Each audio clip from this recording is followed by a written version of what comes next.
Hi, this is Mark Fallon with a little lesson I like to call Getting Hit by a Rock.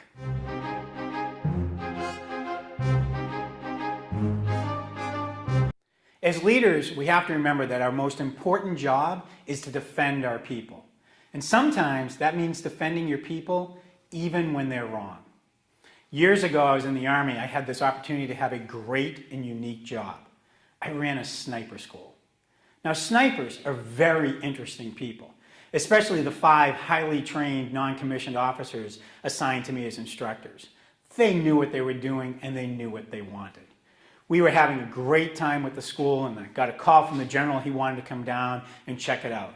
He came down, we put on this special display for him, had a sniper sneak up without him even knowing. He was 2 feet away. At the end of the demo, the general was really charged up. But I noticed something. Suddenly it wasn't my school anymore. Suddenly he was talking about his school and his snipers and what did they need.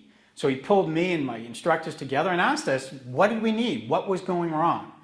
Well, my top sergeant, Sergeant Smith, piped up right away. He said, "Sir, supply's all screwed up.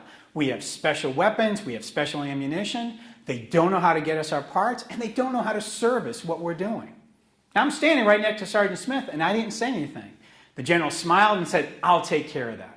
Well, I should have seen what was going to happen next. For those who have never served, a sergeant complaining directly to a general is sort of like a frontline supervisor complaining directly to the CEO. And what do CEOs and generals like to do? They like to show everybody who's in charge. So when the general got back to his office, he called the colonels in charge of supply and let them know they were all screwed up. His snipers had special weapons. His snipers had special ammunition. They needed to get the right parts. They needed to get the right people trained. Well, that colonel, sort of like a vice president in the corporate world, wasn't really happy about that. And how did I find out? Because about a week later, I got called into my boss's office. Sergeant Smith and I drove up. I walked into the office. Smitty waited outside. And my boss, Colonel Rock, that was his real name, Colonel Rock, had this big smile on his face. So I assumed the position of a modified parade dress, and he said, "Mark, you're doing a great job with that school down there." Now I had a big smile on my face. Then he stood up and his voice changed and he said, "And if you ever go over my head again." I snapped to the position of attention, and for the next 15 minutes, Colonel Rock gave me really good instructions on how the chain of command worked. He went up one side and down the other side, and to really make sure I learned the lesson, he took another loop. Now, I hadn't said anything to the general. That was Sergeant Smith, and he was right outside. I could have said, "Sir, let's get Smith in here and explain to him the chain of command." But I didn't. I stood there, and I took it from my staff.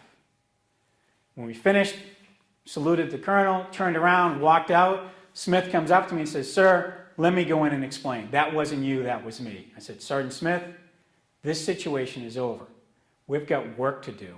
Let's get back to the school." What type of loyalty do you think I had after that? I was a dumb second lieutenant. I had 5 highly trained non-commissioned officers. But now they understood the loyalty that I expected from them went both ways. They knew that I was going to defend them. Your people need to know that when the chips are down, you're going to stand up and you're going to defend them. Your people need to know that the loyalty goes both ways. Thank you. And if you like this little lesson, please check out my website, markfallon.com, where you can learn more about having me speak at your next event. Until then, don't forget to love the little lessons, and don't forget to love your life.